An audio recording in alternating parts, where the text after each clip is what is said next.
Hello મિત્રો, નમસ્કાર. સ્વાગત છે આજના ફરી વખત એક નવા જ વિડીયોમાં. ઐતિહાસિક વિડીયો મિત્રો આજે આપણે જોવાના છીએ, જાણવાના છીએ, અને એ છે મિત્રો રાજસ્થાનનો પ્રખ્યાત એવો કિલ્લો જે જોધપુર સિટીમાં આવેલો છે એવા મહેરાનગઢ કિલ્લાની મિત્રો આજે આપણે મુલાકાત લેવા જઈ રહ્યા છીએ.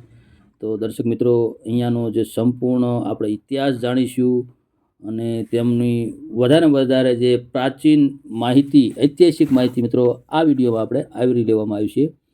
તો મિત્રો આપણે ઇતિહાસની વાત કરીએ તો કે આ કિલ્લો છે એ રાજસ્થાનના જોધપુર શહેરમાં આવેલો છે. અને આ કિલ્લો શહેરથી 400 ફૂટ એટલે કે 122 મીટરની ઊંચાઈ પર આવેલો છે અને તેની ફરતે જાડી દિવાલ આવેલી છે મિત્રો.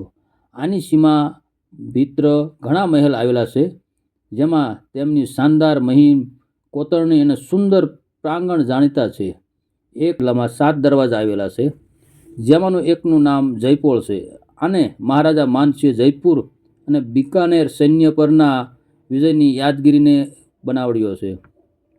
મિત્રો આપણે આગળ વધીએ તો મોગલોને હરાવવાની યાદમાં મહારાજા અજીતસિંહે ફતેહપોળ અને નામનો દ્વાર બંધાવ્યો હતો. અહીંયાની આ ચાંદીના વરખ અને કંકુના રંગે રંગાયેલી હથેળીની જે છાપ આપણે જોઈ રહ્યા છો, જે શ્રદ્ધાળુઓને આકર્ષે છે. અને મહેરાનગઢના સંગ્રહાલય ભારતના સર્વશ્રેષ્ઠ સંગ્રહાલયનું માનું એક છે અને તેનું આયોજન સુંદર છે.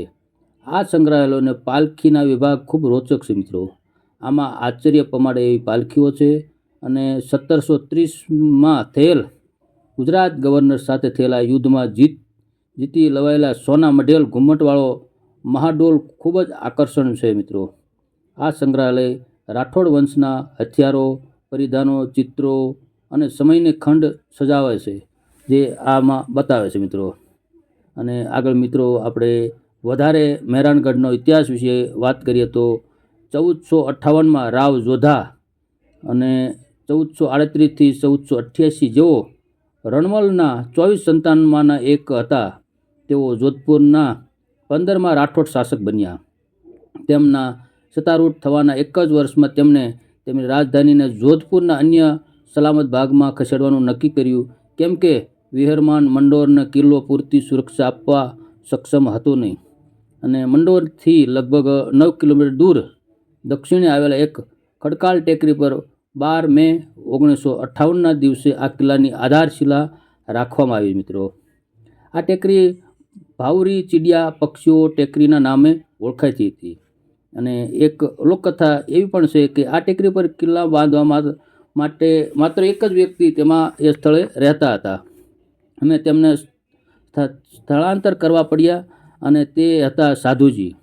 તેમને લોકો ચીડિયાનાથજી કહેતા હતા. આ સ્થળેથી હટાવવા નિરાશ સાધુએ રાજાને શાપ આપ્યો અને જોધા, તારો ગઢ પાણી માટે તરસશે.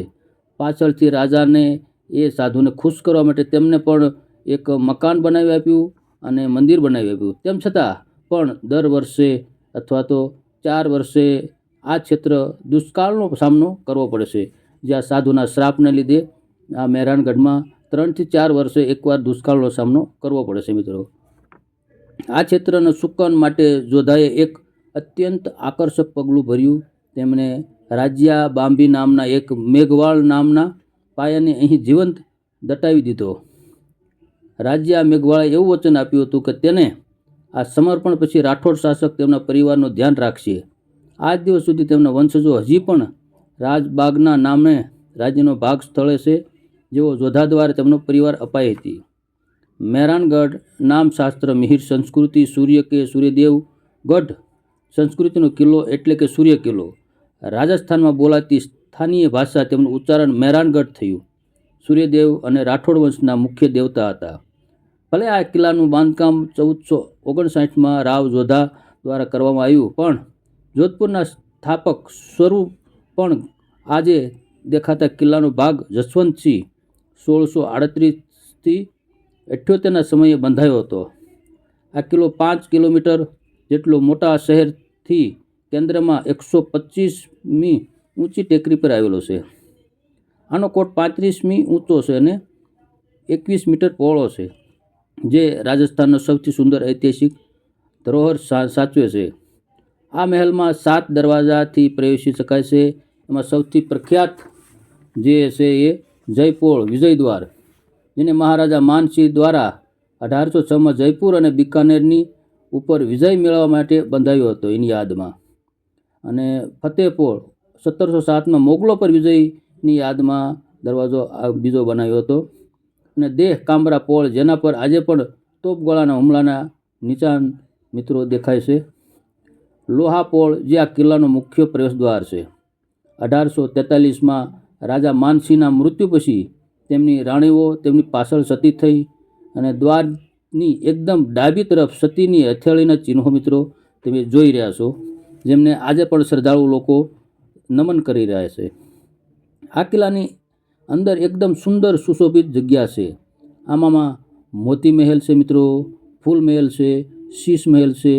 અને આ શીશ મહેલમાં મિત્રો તમે જોઈ રહ્યા છો કે આ શીશ જે કાચનો મહેલ છે, તેમાં એક જ દીવો કે મીણબત્તી સળગાવવાથી આખો રૂમ જળેકાર થઈ જાય છે, એવું આનું જે ગોઠવણ છે. અને વૈજ્ઞાનિક રીતે અહીંયા ગોઠવવામાં આવ્યું છે, જેથી કરીને આનો એક પ્રકાશનું એક જ જે મીણબત્તી સળગાવવામાં આવે છે, જે એકબીજાને રિફ્લેક્શનથી આ શીશ મહેલ છે એ આખો ઝળહળી ઉઠે છે. તો મિત્રો આપણે આ શહેરનું અદ્ભુત દ્રશ્ય મિત્રો તમને જોવા મળે છે.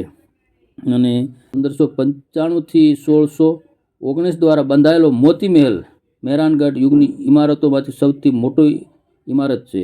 સુરસિંહના મોતી મહેલના 5 નાની બેઠકો છે, જે ચાલી તરફ દોરે છે. કહે છે કે આ બેઠકો તેમની 5 રાણીઓ માટે દરબારની કાર્યવાહી જોવા માટે બનાવેલી હતી. અને ત્યાર પછી આવે છે મિત્રો શીશ મહેલ, જે આપણે આગળ વાત કરીએ કે આ એક પરંપરાગત રાજપૂત શીશ મહેલનું ઉદાહરણ છે.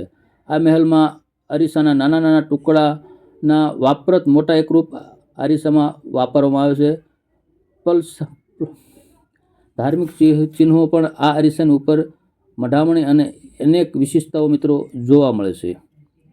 ફૂલ મહેલ મહારાજા અભયસિંહ 1724થી 1739 દ્વારા ફૂલ મહેલ બાંધવામાં આવ્યો હતો. મહેરાનગઢ યુગ કક્ષામાંની સૌથી વૈભવી એવો આ ખંડ મનોરંજન અને પ્રમોદને સમર્પિત નિજની ખાસ ખંડ હતો. એક સમયે મહેરાનગઢમાં રહેનારા જોધપુરના અંતિમ શાસક મહારાજા તખતસિંહ 1843થી 1873 દ્વારા બંધાયેલા આ મહેલ પરંપરાગત શૈલીઓનો અનોખો મિશ્રણ છે. છત પર શીશાના ગોળા આદિ આધુનિક સજાવટોને ચિહ્નો છે. અને સંગ્રહાલયનો ખજાનો છે મિત્રો. આ સંગ્રહ કક્ષ મોગલ કાળના સૌથી મહત્વનો સંરક્ષિત સુશોભન ઉપયોગ કળાનો નમૂનો છે મિત્રો. રાઠોડ વંશના રાજાઓ તે સમયે મોગલો સાથે ઘણા સારા સંબંધો હતા. શસ્ત્રાગારની વાત કરીએ તો મિત્રો આ સંગ્રહ કક્ષ જોધપુરના ઇતિહાસના દરેક કાળના વપરાતા શસ્ત્રોનો નમૂનો છે. જે કિલ્લાઓ આપણે રાજસ્થાનમાં આવેલા છે, ઘણા બધા કિલ્લા આવેલા છે. જેસલમેરનો કિલ્લો છે, જોધપુરના કિલ્લા છે. અને બને એટલી મિત્રો માહિતી આપવાની કોશિશ કરીએ છીએ. અને મારા વાલા મિત્રો વિડીયો છેલ્લે સુધી જોયો તો જરૂરથી લાઈક, કમેન્ટ, સબસ્ક્રાઈબ કરી લેજો. અને નવા મિત્રો એ સબસ્ક્રાઈબ કરી લે, જેથી કરીને આવનારા વિડીયો મિત્રો તમને મળતા રહે આપણી ચેનલ એલપીના માધ્યમથી. અહીંયા વિડીયો પૂરો કરું છું. જય માતા, જય શ્રી રામ, હર હર મહાદેવ. મળીએ નેક્સ્ટ વિડીયોમાં.